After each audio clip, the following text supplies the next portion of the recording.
Now we are going to find the magnetic field at the center of circular current loop. Okay, center of the circular current loop. Now circular current loop means a loop of current loop will look like this. Okay, it will look like this. Let's say this is the current flowing in this loop, and we are supposed to find the magnetic field right at the center. Okay, so do not confuse it with this case. Do not confuse it with this case. Okay, so this case is this point is the axial point, the point on the axis of the loop. Okay, the point on the axis of the loop. This is a different case. We will be doing it later, next derivation. But this is different case. This is right at the center of the loop. So if this is the loop right at the center of the loop, what will be the magnetic field? This is what we need to find. Now, if you look at the diagram carefully, you will identify that the point at which you are going to find the magnetic field right at the center, this point. Okay, this point here you want to find the magnetic field, and this is the current which is flowing. Okay, so your dl vector will be like a tangent to this point. Okay, this will be your dl vector. Okay, this will be your dl vector, and the line joining from this dl vector to the point here, this will become your position vector r vector. Okay, and you will also identify that the angle between them here is 90 degree. Not just here, but the angle between them anywhere if you draw, it will be 90 degrees. Dl vector will always come here, r vector will always come here. Okay, r vector will always come, dl vector here, r vector here. So when you are going to do this derivation, all that you have to do is to integrate. Okay, we started off from the Biot-Savart law. Okay, we have to start from Biot-Savart law. Now in the Biot-Savart law, what was the formula? dB is equal to mu naught by 4 pi ideal sine theta by r square. Okay, so this is our Biot-Savart law. dB is equal to mu naught by 4 pi, then ideal sine theta by r square. But here our sine theta is always 90 degree. Again, theta is the angle between the dl and r. So theta here becomes 90, sine 90 is 1. So your value will become mu naught I by 4 pi into dl by r. Now this whole thing is actually a constant only. Mu naught I for this whole thing is a constant. So basically, when you are doing the integration, the whole constant sub mu naught I by 4 pi r square, this thing will come out of the integration, and you will only integrate dl. Now, if you do integrate dl, what do you get? dl. If you keep on integrating the dl, you are eventually going to get a 2 pi r, that is the circumference of this circle. So integrating this, you will get what? You are going to get this 2 pi r. So what do you eventually get? You will get mu naught I by 4 pi r square into 2 pi r. So obviously here pi will cancel. One r square will go away. There will be only one r in the denominator, and 2 and 4 will also cancel out. You will get the magnetic field as mu naught I by 2r. Okay, mu naught I by 2r. Do not get confused. Here there are many students who make this mistake, because generally you associate the value of pi with a circle. That's how it has been taught to you in your junior classes. So whenever you think about a circle, the pi or circle are correlated in your mind. So this particular formula, most students make a mistake in the exam. They write it as mu naught I by 2 pi r. Okay, and that makes a mistake. Okay, so don't forget that pi is not there in the formula itself, mu naught I by 2r.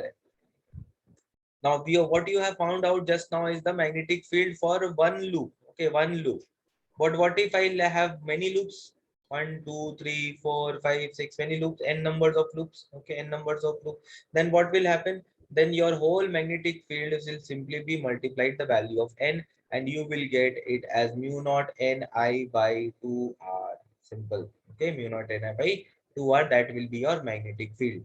The direction of the magnetic field also you can find. You already know this is anti-clockwise current, so the direction will be in the here. When you see like anti-clockwise current, you will see south here.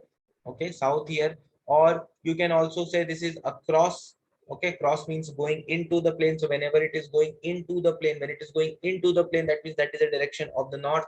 So that means what you see from your end is south. Okay, going into the plane means direction of the north, where whatever the direction into the plane means, that is into the plane north is going. So when you're looking from the other end, you will see south here.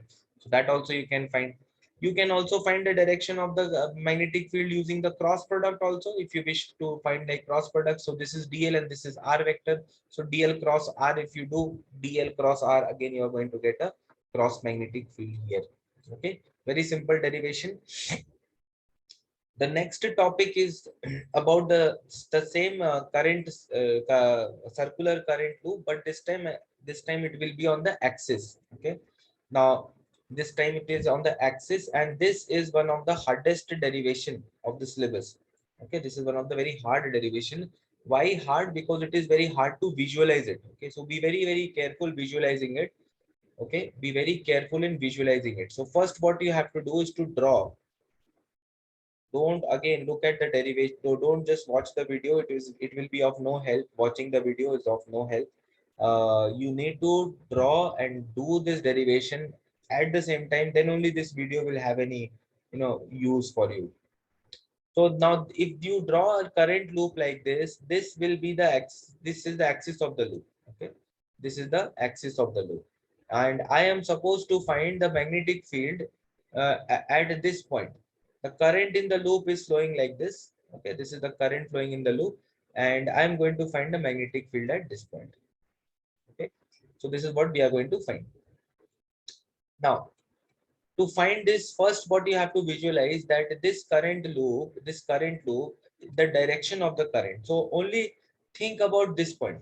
Think about this point. At this point, what is happening is that there is a current loop, and the current is also flowing now. But the current is flowing. If you draw the dl vector, the current element vector in this direction. Okay, so the current element will be in this direction. Okay, and the current element at this bottom will be in this direction.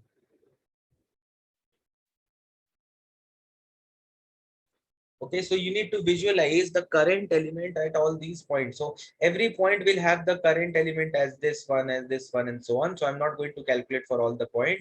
I am only calculating for the 2.1 on the top. So dl, this is my dl element. Okay, and this is my dl element. Okay, the small dl element. Yeah, the small dl element. Now if you look closely, this dl element, I can again draw this same dl element as a dot and cross. Okay, look closely. I can draw this as a dot and cross. Now do not confuse. Do not get confused. Dot and cross is a method of representing a direction, not necessarily means the direction of magnetic field. Dot and cross is used as a method of representing a direction of any vector or any particular direction which is perpendicular to the plane. In the upward direction becomes dot, perpendicular to the plane in the downward direction it will become cross.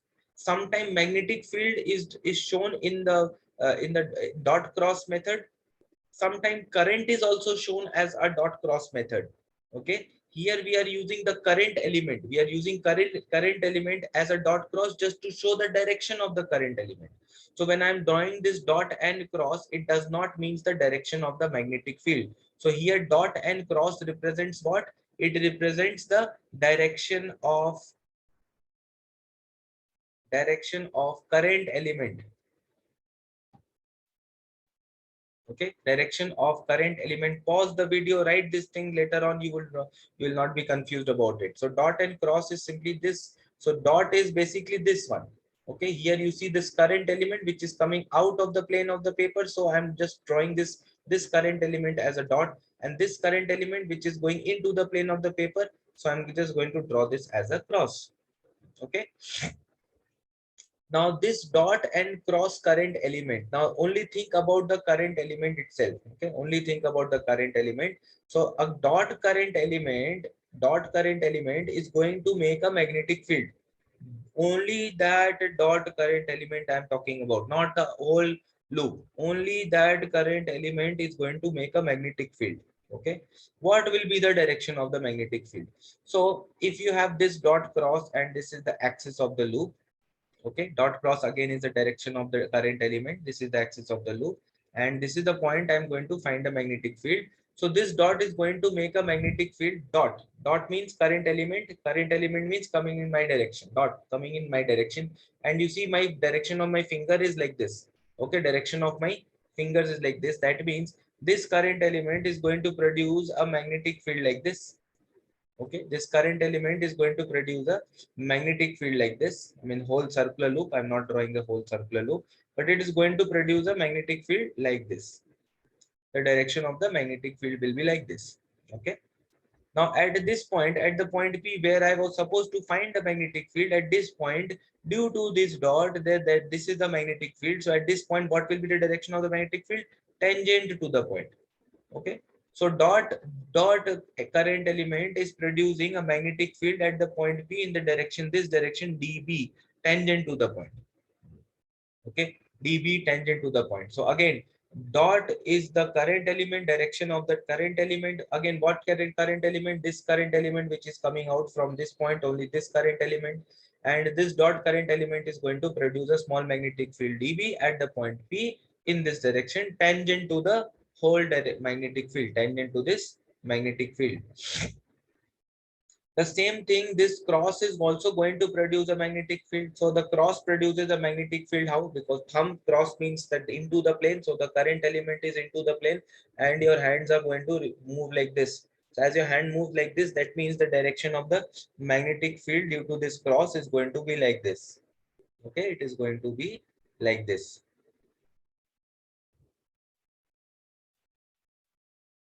Okay, so when you draw this magnetic field for the cross, you'll see that the direction of the magnetic field will be like this. And at the point P, what will be the direction of the magnetic field? Again, tangent to the point. So you will get this as a direction of dB. So this dB is due to this current element. Okay, and this dB is due to this current element. Okay, is it clear? So you look at this diagram again, try to visualize this correctly. It is hard to visualize, so go slow, visualize this correctly, pause it here. Don't proceed with this video any further. If you are confused with this, don't proceed with the video. Look at it again. If you still don't get it, come to me, I will explain it. But don't proceed if you have not got this point, then you don't proceed with the video again. Now, if you have got this point that this dB and dB is the current element formed by this dl and this dl, okay, so eventually my magnetic field at the point will be the resultant of all this, isn't it? The resultant of this dB and dB. So what will be the resultant? Let's look into.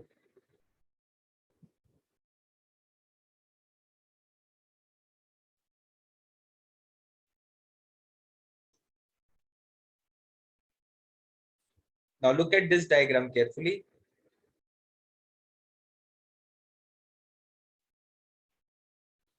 So here we see that this was our current carrying circular loop, and this was our DL element on the top, and this is our DL element on the bottom. So this DL element is creating a magnetic field like this magnetic field, and at this point of the magnetic field, this is the direction of the DB. And again, this DL is going to create another magnetic field. This will be the direction of the magnetic field. And then we see that this dB and this dB is going to make the angle with the vertical. Okay, it is going to make an angle with the vertical. Now what will be this angle? Now look very closely. This loop has the radius as a, so don't get confused. Radius here is not used at r, it is a, whereas r is the distance from the center to this point. Okay, r is the distance from the center to this point where we are finding the magnetic field. Now, from this DL to the point P, if you draw a line, then you will find that this angle will become, there will be an angle, and this is the angle phi. This angle phi and this angle phi will be same. And why it is same? Now look here.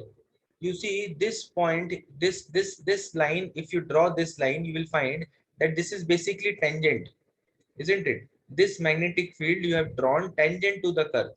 And if you're drawn tangent to the curve, that means this angle here, and if you draw here, this angle will become same. This is 90. Okay, you can draw this like you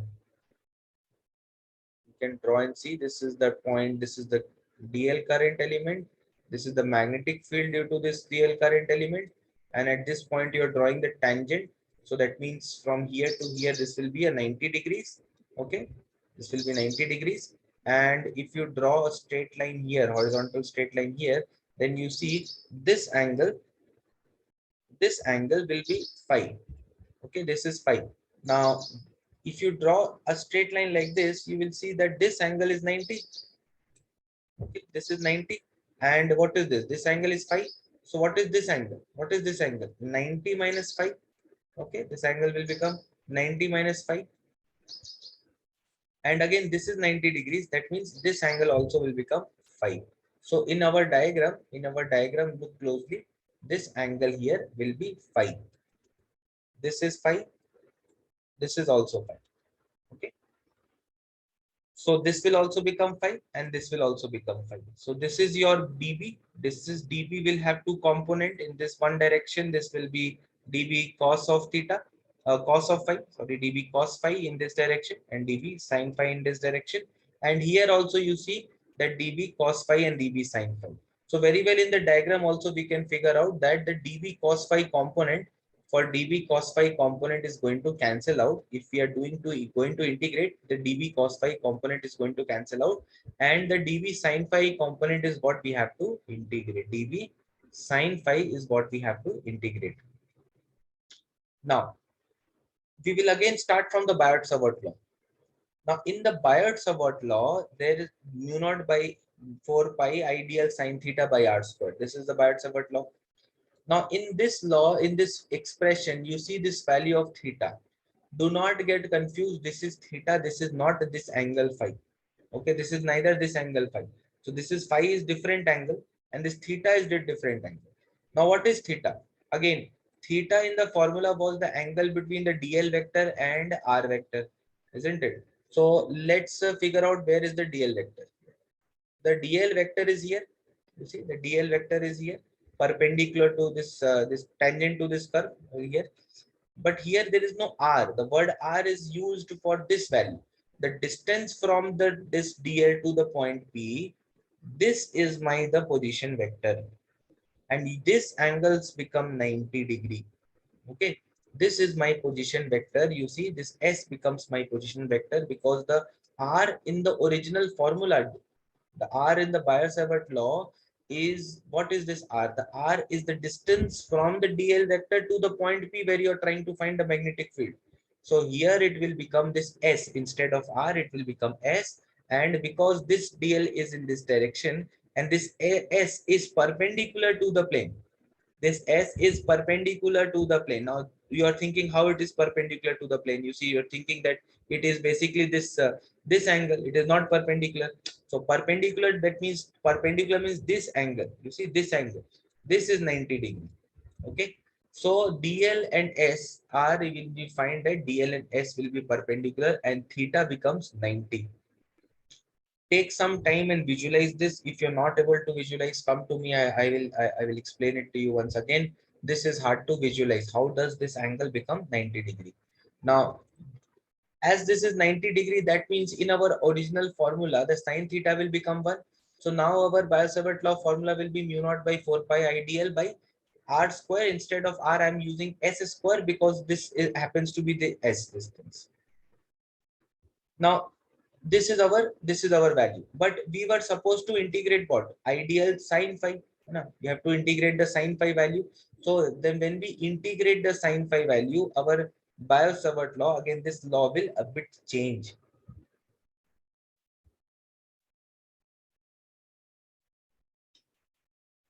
So it will become integration of dB sin phi. Remember, the sin theta is different, sin phi is different. Sin theta here has already become sin theta has become 1 because the theta is 90, because the angle between dl and s is 90 and so on. That's a different story altogether.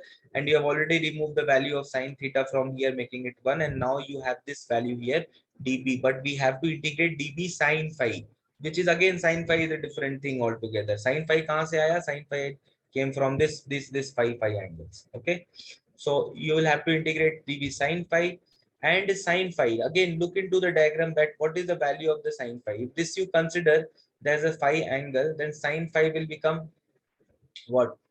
Perpendicular by hypotenuse. That means A by S. So my sine phi value again will become what? Sine phi will become A by S. So now I will have dB is equal to mu naught by 4 pi IDL by S square, and instead of sine phi it is simply A by S. So you will have what? You will have A here and S will become S cube. Okay, mu naught by 4 pi S cube whole thing. Okay, this whole A and DL everything, this is all a constant. Only DL is not a constant. At the DL part only we have to integrate, because this whole thing is a constant. Yes, up to constant है. This whole thing is a constant. Okay, so only DL को we have to integrate. We'll take everything out here, integrate the DL part. DL को integrate करोगे, what do you get? You will get 2 pi r only, है ना? 2 pi radius. Why 2 pi radius? Because this is DL, so DL. If you keep on integrating, you will get what? 2 pi a. So here you will get 2 pi a. When you put it up here, 2 pi a daloge, and then you will get this value here.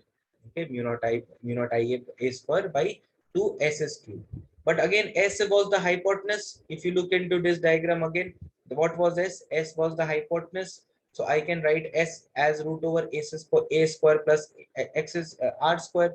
So s will become what? Root over a square plus r square. So my s cube will become 2 into this whole thing. Okay, and it was this root over it, so it was already cube, so it will cube value will come here, and this is root over, so it will be 2 1 by 2 power, and this is what your magnetic field will be looking like.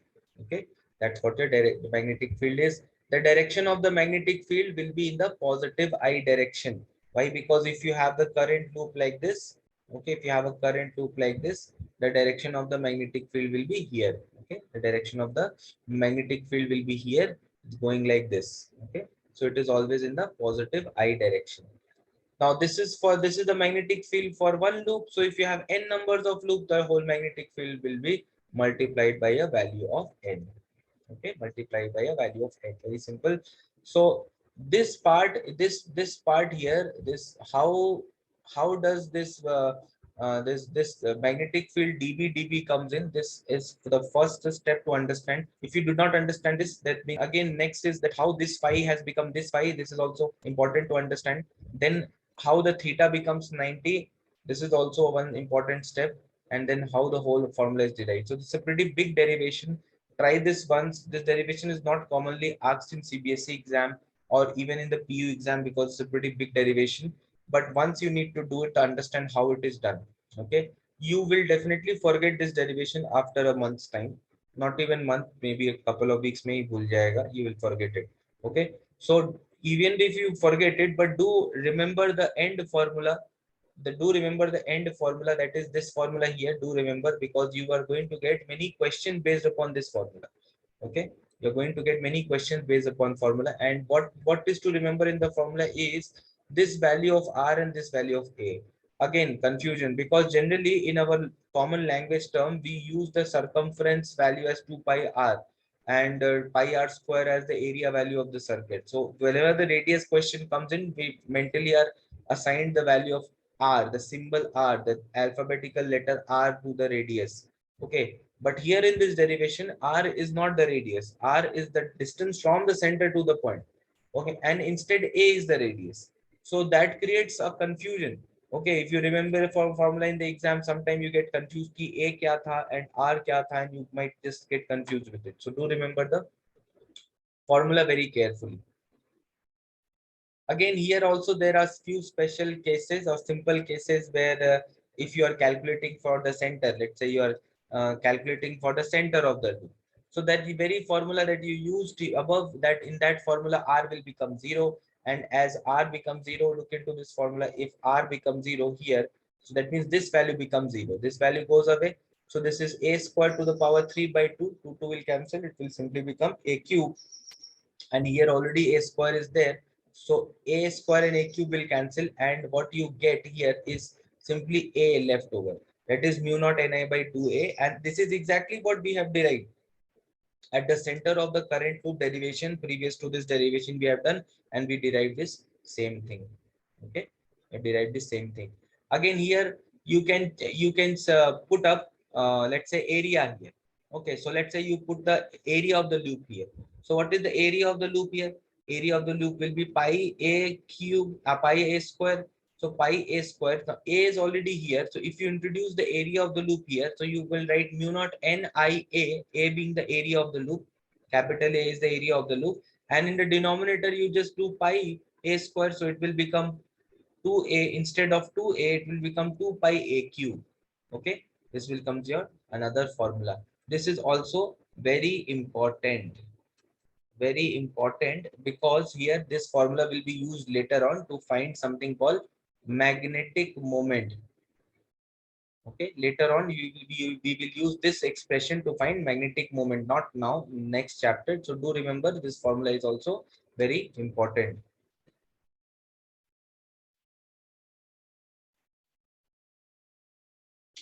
So direction of the magnetic field will look something like this. Try to make a visual mental picture of this direction of the magnetic field. You see, this is basically the current going in this direction. Okay, the current going in this direction. So if you put your hands right hand rule, if you put it, you'll find your thumb pointing upward to the plane. So this your thumb would be pointing in the upward direction to the plane.